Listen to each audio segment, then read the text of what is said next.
Muy bien, muchachos, gracias por conectarse. Bienvenidos. Vamos a continuar con nuestro tema de capacitancia. Vamos a hacer un ejercicio final del tema de capacitancia, de capacitor de placas planas paralelas, y entraremos ya al, prácticamente al penúltimo tema, que estará incluido en nuestro examen que estaremos realizando en dos semanas, exactamente en 15 días, en esta misma sesión, que es arreglo de capacitores. Entonces vamos a iniciar con eso, muchachos. Antes de iniciar, ¿alguna duda, pregunta, comentario que quieran compartir con el grupo, muchachos?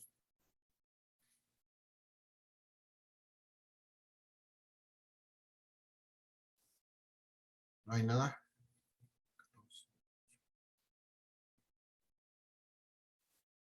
Bien, tomaré eso como un no. Vamos a empezar entonces, muchachos. Voy a compartir mi presentación. Vamos a revisar el tema de...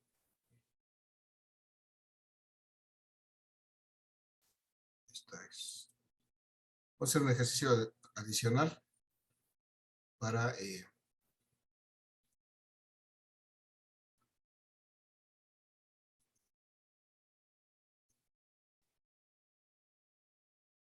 perdón, voy a dejar de compartir un momento. Voy a tomar una placa porque está muy nutrida la asistencia, muchachos. Regálenme en el chat, por favor, regálenme su asistencia el día de hoy. Vamos a dar una participación por asistencia, ya que está muy nutrida hoy. Regálenme su nombre y apellido en el chat, por favor, muchachos, para dar una participación por asistencia. Y ahorita, a partir de este momento, no vamos a dejar entrar a nadie porque se están agregando demasiado tarde.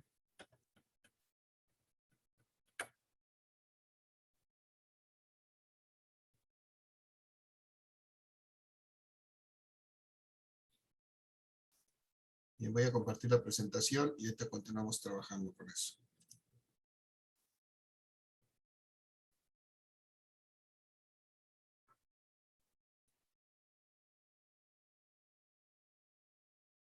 Sí, yo tengo 23 asistentes, tengo 17 en el chat.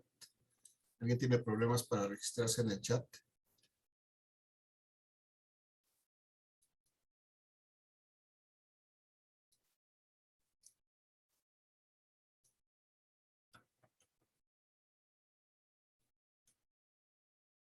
¿18? ¿Alguien más tiene que quiera una participación por su asistencia a la sesión de hoy?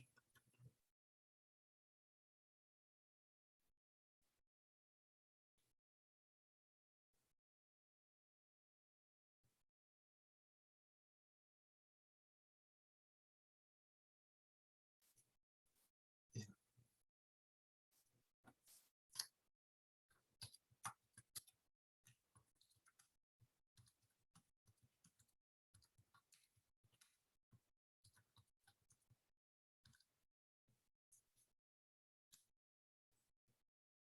Bien, muchas gracias, por ahí están. Vamos a empezar, muchachos. Vamos a hacer un ejercicio de capacitores esta imagen que tenemos aquí a la derecha, muchachos, del lado superior. ¿Alguien lo ubica? ¿De qué se trata esta imagen? ¿Qué es lo que nos está representando esa imagen?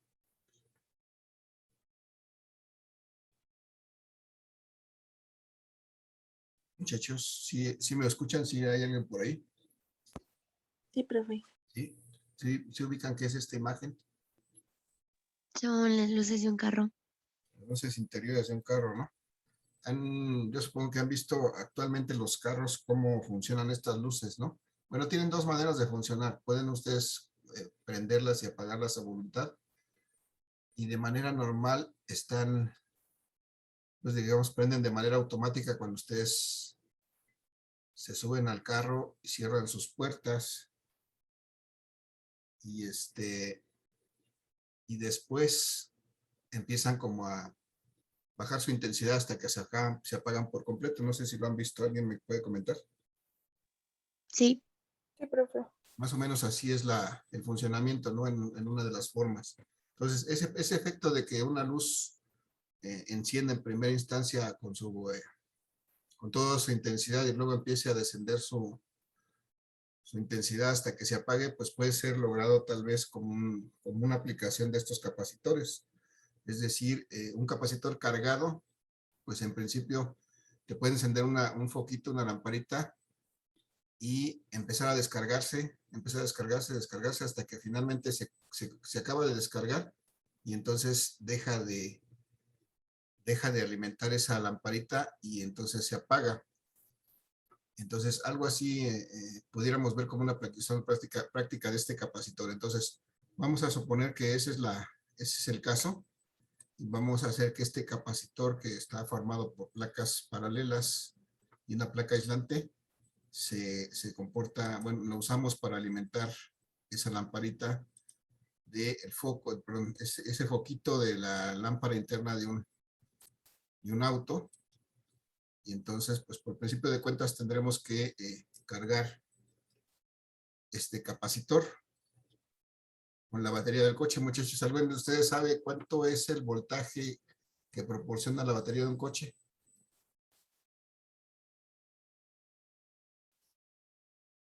De hecho, es alguien que ha tenido curiosidad de ver el coche de su papá, de su familia. ¿Sabe cuánto proporciona una batería de un coche?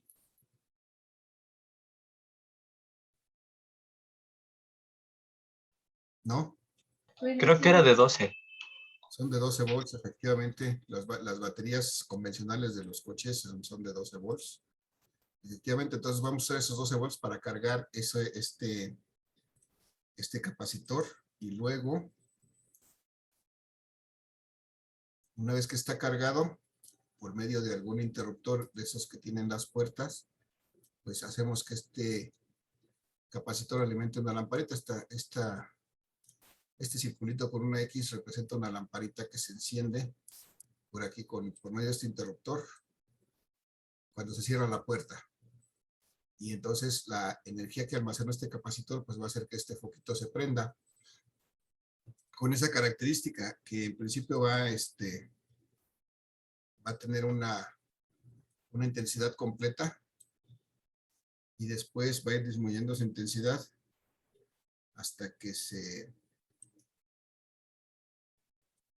va a disminuir su intensidad hasta que se apague, ¿no? Así está, más o menos así está el comportamiento de este foquito. Hablando de la intensidad luminosa, y vamos a hablar también de la potencia. Vamos a suponer que este fuera un foco pequeño que tuviera una potencia de 0.5 watts. Creo que sí también han oído nombrar cómo se nombra la potencia y de hecho lo han manejado.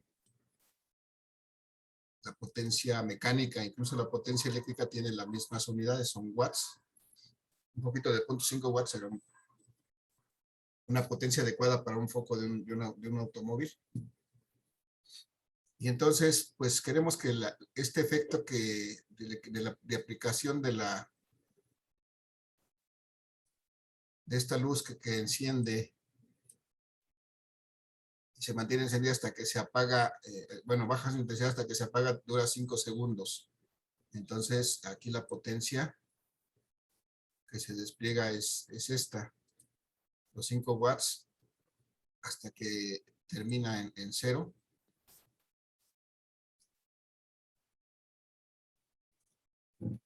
Y entonces, aquí está el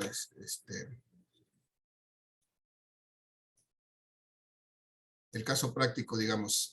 Alimentamos un capacitor a 12 volts y cuando cerramos la puerta del vehículo, se enciende esta lamparita de 0.5 watts, despliega toda su potencia, pero como está alimentado por este capacitor que empieza a desgastarse su carga, empieza a equilibrarse su carga hasta que se equilibra nuevamente y queda descargado, entonces ya no proporciona ninguna potencia. Entonces lo que nos interesa aquí es ver que en el tiempo este capacitor va a entregar una potencia promedio, más o menos que va a ser una línea por aquí en medio. Entonces nos va a proporcionar finalmente una energía. Vamos a requerir que este capacitor almacene una cierta energía,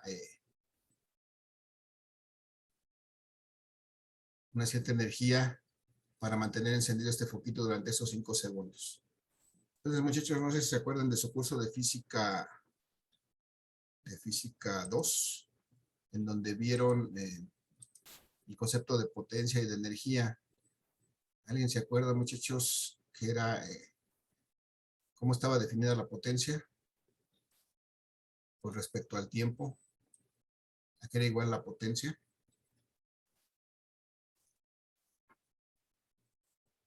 ¿Alguien se acuerda? ¿No? ¿Sí tuvieron física 2? Muchachos, pasaron de noche. Yo no me acuerdo, profe. Pasaron de noche. Perdón, profe, no, tampoco no me Yo acuerdo. tampoco, profe. ¿Era el trabajo sobre el tiempo? Perfecto, entonces sí pasaste por física 2, José Manuel, gracias. El trabajo ante el tiempo, bien. El trabajo que se realiza para, no sé, para mover un objeto, para hacer alguna acción sobre un cuerpo, si dividimos ese trabajo entre el tiempo, entonces podemos obtener la potencia. Y entonces, si de aquí despejamos el trabajo, entonces vemos que el trabajo es la potencia por el tiempo. Y aquí en este curso hemos dicho, cuando hemos hablado de la energía, por ejemplo, de la energía potencial, siempre hemos dicho que la energía potencial es igual al trabajo que se realiza para mover cargas, ¿no? Entonces, combinando estos dos resultados, decimos que la energía potencial que necesitamos va a ser igual al producto de la potencia por el tiempo. En este caso, la potencia promedio que vamos a utilizar aquí para mantener encendido este foco va a ser pues la mitad de esto, o sea, la mitad de esta potencia, 0.25 watts. Esa sería la potencia promedio que tenemos en que utilizamos para mantener encendido este foquito. Entonces, necesitamos tanto como una energía potencial, con una potencia de 0.25 watts en promedio, durante 5 segundos.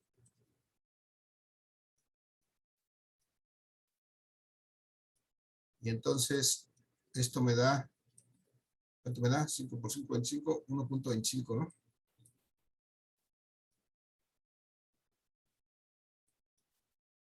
0.25 por 5, 1.25. ¿En qué se mide la energía, muchachos? ¿En watts? No, en la watts se mide la potencia. Estos son watts por segundo. ¿En qué se mide la energía potencial? En joules, joules. Joules. Entonces, estos son joules. Esta es como igual que hemos estado viendo aquí, la energía potencial eléctrica también se mide en joules, igual que la mecánica. Entonces, esta sería la energía potencial que necesitaríamos para poder mantener encendido este foquito durante 5 segundos, que nos diera este efecto de iluminar el interior del vehículo. Entonces, vamos a ver qué capacitor necesitaríamos para poder tener almacenada esta energía de 1.25 joules para poder mantener 5 segundos encendido este foquito y hacer este efecto que necesitamos dentro de la luz interior de un coche. Entonces, muchachos, tengo energía potencial. Conozco que este capacitor pues tiene 12 volts, porque finalmente lo cargué con una batería de 12 volts, que es la del coche. Y entonces necesito determinar cuál es la capacitancia de este capacitor para poder almacenar esta energía potencial de 1.25 watts. Muchachos, ¿de dónde podría yo determinar esta capacitancia que necesito para acá? Si conozco energía potencial, conozco voltaje, ¿cuál sería la ecuación que me permitiría determinar esta capacitancia? ¿Alguien tiene por ahí o puede revisar para decirnos cuál es la ecuación que puedo utilizar para determinar esta capacitancia? Recuerden que tenemos 3 ecuaciones para determinar la energía potencial. ¿Alguien me dice una que me relacione energía potencial, capacitancia y voltaje?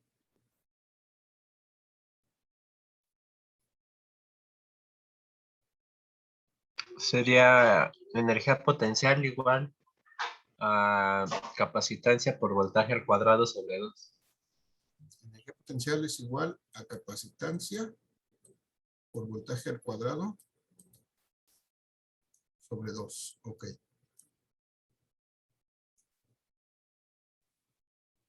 Bien, si despejamos de aquí, entonces, la capacitancia, ¿cuánto me queda? Este 2 voy a pasarlo acá, multiplicando 2 veces la energía potencial,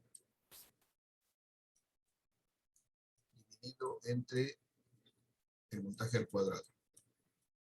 De esa manera, entonces, puedo determinar la capacitancia de este capacitor para que nos proporcione esta energía potencial. Entonces, si sustituimos ese valor, 2 por 1.25 joules, perdón, 1.25 joules, entre el voltaje que aplicamos, que son 12 volts, pero al cuadrado, nos debe de dar la capacitancia de este capacitor. Muchachos, 2 por 1.25 me da 2 por 2, 2.5 joules, entre 12 por 12, 144 volts cuadrados. Entonces, ¿cuánto me da, muchachos, esta energía, perdón, esta capacitancia? ¿Cuánto es? 0.017. 0.017. Okay. Y joules por volt cuadrado, pues es la unidad de capacitancia, son faradios. Ese sería mi valor de capacitancia que necesito que este capacitor tenga para que pueda almacenar una energía potencial de 1.25 joules para que pueda prender este foquito de medio watt durante 5 segundos. Entonces, si esto lo quisiera yo expresar con un múltiplo, con un submúltiplo, serían 17 milifaradios, o 17 por 10 a la menos 3 faradios, o 17 milifaradios.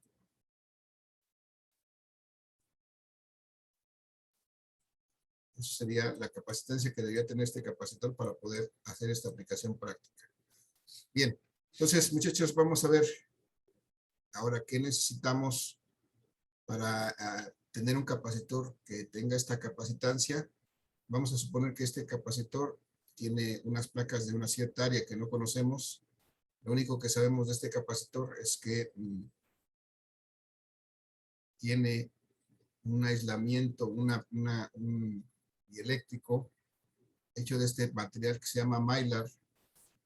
Tiene una constante dieléctrica de este tamaño. Vamos a ver de qué tamaño tendría que ser este capacitor para que nos pudiera almacenar 1.25 watts, es decir, para que tuviera una capacitancia de 17 milifaradios. Vamos a recordar, muchachos, cómo puedo calcular la capacitancia de un capacitor de placas planas paralelas. ¿Cuál es la ecuación que me permite calcular eso? Aquí es igual esta capacitancia.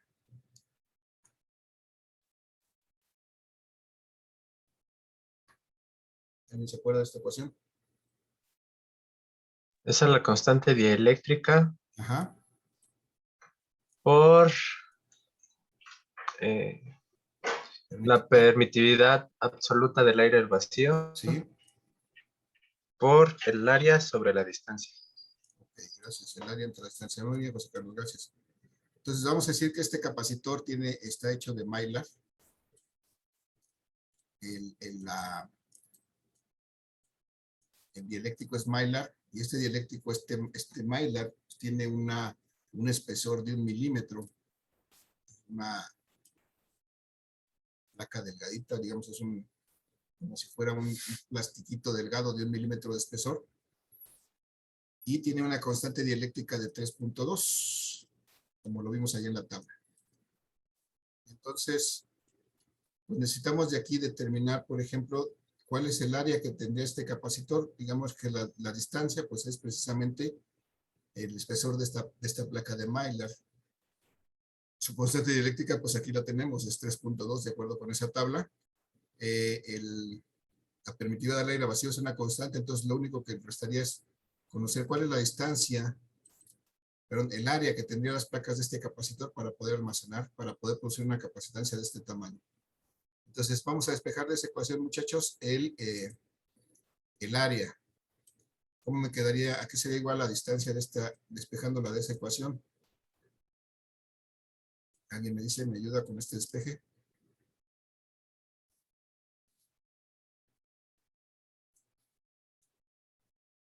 ¿Cuánto me queda el área despejada de esa ecuación? C o capacitancia por la distancia sobre la constante dieléctrica por la permitividad absoluta del aire al vacío. Perfecto, gracias, José Manuel. Así que del despeje, el área de las placas va a ser la capacitancia por la distancia entre K por el área, ¿verdad? Por la permitividad, y un puse otra vez el área. Y bueno, de esa manera vamos a poder encontrar cuánto vale esta área que necesitan estas placas del capacitor para producir esta capacitancia. Entonces vamos a sustituir valores, muchachos. El área de este capacitor debe de ser igual a la capacitancia que queremos encontrar, que es estos 17 milifaradios, o 0.017 faradios,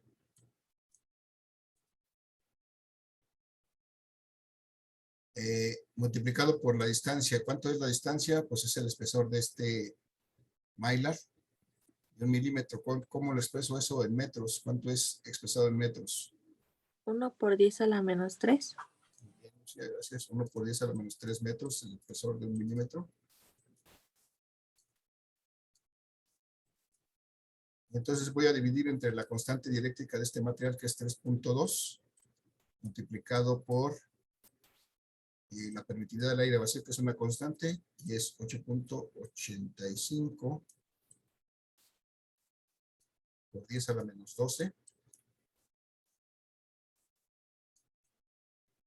Coulombs cuadrados sobre Newton metro cuadrado.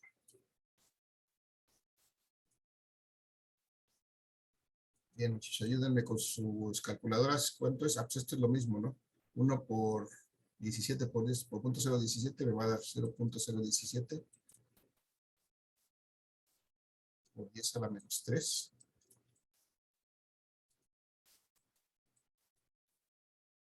Y eso dividido entre, ¿cuánto es? 3.2 por 8.85. Con sus calculadoras, ayúdenme, por favor. 3.2 por 8.85.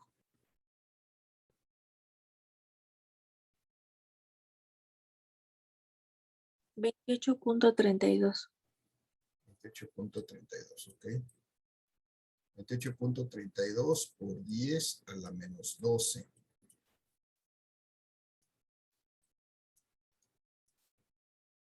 Aquí me quedan faradios por metros. Y aquí, perdón, por metros. Y aquí me quedan coulombs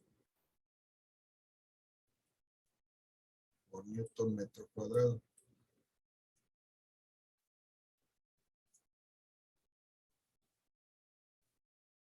Bien, muchachos, entonces el área de estas placas, alguien que me ayude a hacer esta operación, 0.017 por 10 a la menos 3 entre 28.32 por 10 a la menos 12. ¿Cuánto me da?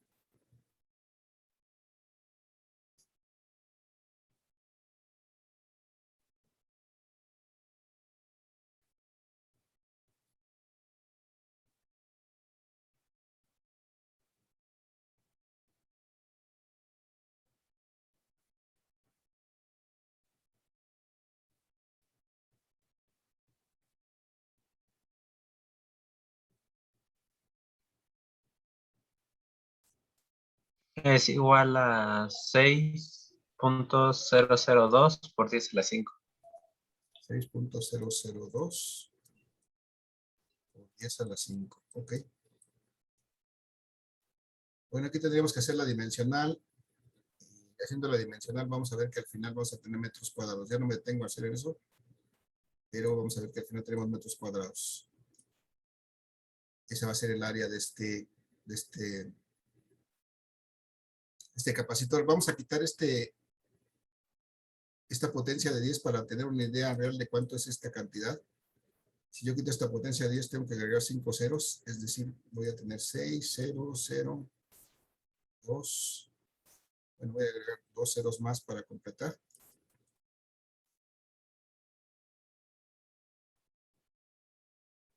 Voy a mover mi punto 5 lugares hacia la derecha. 6.3, 4, 5, ahí está. Tendría este tamaño. De este tamaño sería el área de mi capacitor. Para que me pudiera medir, pero para que me pudiera almacenar este 1.25 watts por segundo, 1.25 joules, que me diera esta capacitancia de 7 milifaradios, con desde luego, con este material aislante. Entonces, muchachos, esta distancia, esta área de 600.200 metros cuadrados, pues es una distancia gigantesca, ¿no? Tendría que fabricar un capacitor gigantesco para que me hiciera este efecto.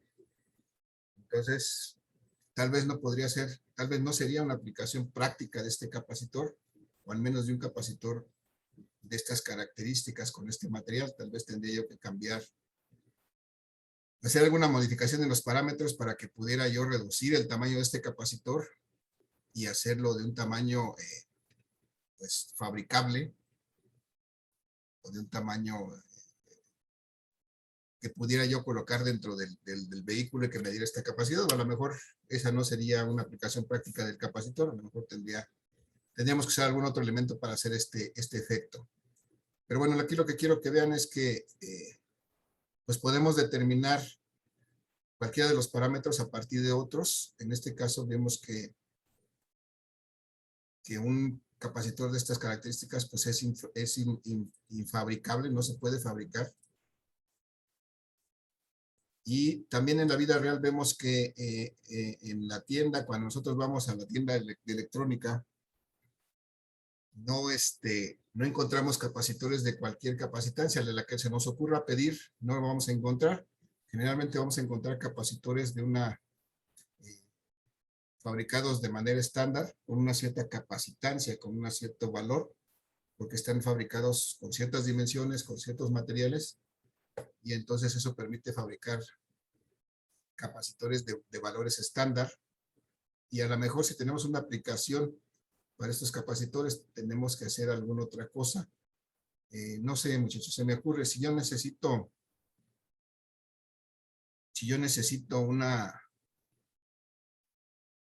tengo una aplicación en un circuito electrónico, en el cual necesito 300 microfaradios, por ejemplo, 300 microfaradios, y lo único que tengo en el mercado son capacitores de 100 microfaradios.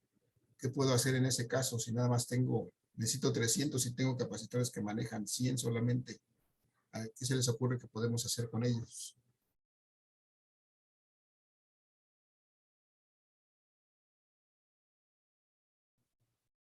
Muchachos, ¿alguien tiene una idea?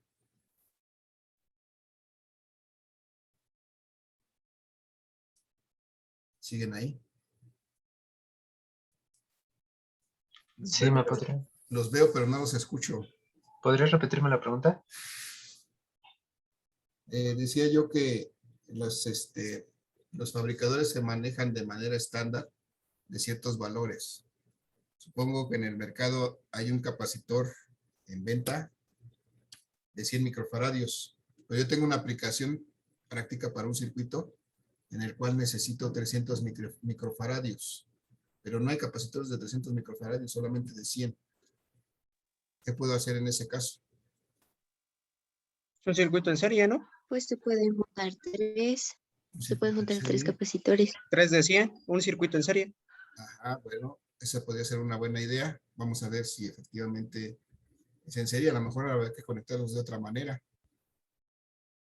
Vamos a ver que tienen un cierto comportamiento el conectar capacitores en serie. Entonces eso nos da pie a la siguiente parte de este tema, que es que nosotros podemos de alguna manera interconectar capacitores para cambiar su capacitancia. Como ya no podemos, en cierto momento, ya no podemos cambiar sus dimensiones ni sus características porque ya están fabricados con cierto material y con ciertas dimensiones, entonces lo que podemos hacer es, pues, de alguna manera interconectar capacitores para poder lograr valores de capacitancia diferentes que sean útiles para la aplicación que nosotros necesitamos. Entonces, efectivamente, así como están conectados, bueno, como están dibujados estos tres capacitores, automáticamente me dicen cómo los puedo conectar. ¿Identifican esta conexión que puedo hacer con estos tres capacitores? Ya me dijeron por ahí un nombre. ¿Cómo se llama la conexión que puedo efectuar con estos capacitores, así como están dispuestos ahorita?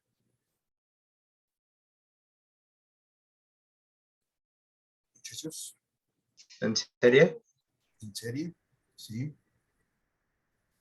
Si yo conecto estos capacitores una a continuación del otro, o sea, conecto una placa con la otra y la placa con la otra, y cierro mi circuito por un lado a la fuente, por el otro lado también a la fuente, entonces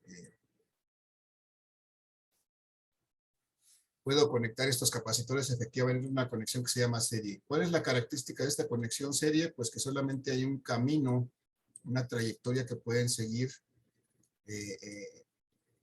la corriente eléctrica, en este caso el movimiento de los electrones a través de este circuito. Se llama serie y el único camino que puede seguir es a través de este conductor, de la trayectoria que forma este conductor.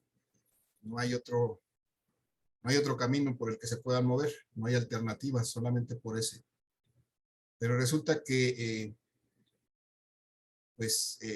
cuando aplicamos un voltaje por medio de esta fuente, de esta pila o lo que sea que esté aquí, logramos que se muevan las partículas o los electrones que están, por ejemplo, en esta placa de la extrema derecha. Aquí hay electrones que empiezan a movilizarse en una placa. Esta placa de la izquierda empiezan a moverse por efecto de esa fuente que colocamos ahí, empiezan a moverse, a desplazarse hacia la otra placa del capacitor que está en el extremo opuesto, donde está conectado el otro borne de la fuente. Entonces este potencial, este voltaje, esta diferencia de potencial obliga a que los electrones se empiecen a mover en esta dirección, y entonces con eso logramos que el capacitor se cargue, es decir, que obtenga un exceso de electrones, de tal suerte que pasado un cierto tiempo de haberle aplicado ese voltaje, pues todos los electrones que estaban en esta placa, bueno, no todos, a lo mejor gran parte de los electrones que estaban en esa placa vengan y se depositen en esta placa, perdón, va a ser negativa. Lo que se están moviendo son electrones. Entonces, en esta placa va a haber un exceso de electrones. Van a estar aquí depositados una buena cantidad de electrones. Y en la placa contraria va a haber una deficiencia de esos electrones, porque todos los que estaban aquí se fueron por medio de este cable y se almacenaron en la placa contraria. Pero estos electrones ya no van a poder pasar de aquí porque aquí hay una placa aislante. Ya no, estos electrones no pueden brincar a la siguiente placa porque esta placa aislante se los impide. Y entonces, pues hasta aquí se quedan. No hay manera de que se muevan más allá. Entonces, si en algún momento abrimos este hilo, estos capacitores quedan cargados, pero solamente con las cargas que pudieron pasar de esta placa de la extrema derecha a esta placa de la extrema izquierda. Son las únicas que se pueden movilizar realmente. Entonces, esto de alguna manera limita la capacidad de este arreglo de capacitores, es decir, como solamente pueden interactuar los electrones entre las dos placas extremas, pues limita la capacitancia de este arreglo. Entonces, tiene una característica particular el conectar capacitores de esta manera. Esa forma de determinar cómo es la capacitancia total de estos tres capacitores conectados así, pues responde a esta ecuación, muchachos. Voy a ponerla aquí. La capacitancia total en este caso, en el que tengo tres capacitores, cada uno de ellos tiene una cierta capacitancia porque es capaz de almacenar cierta cantidad de cargas. Entonces, cada uno tiene su capacitancia particular, pero conectados así en serie, podemos obtener una capacitancia total que en este caso podemos obtener de esta manera. Yo creo que alguien ha visto una ecuación de este tipo. Tenemos que sumar las inversas de la capacitancia.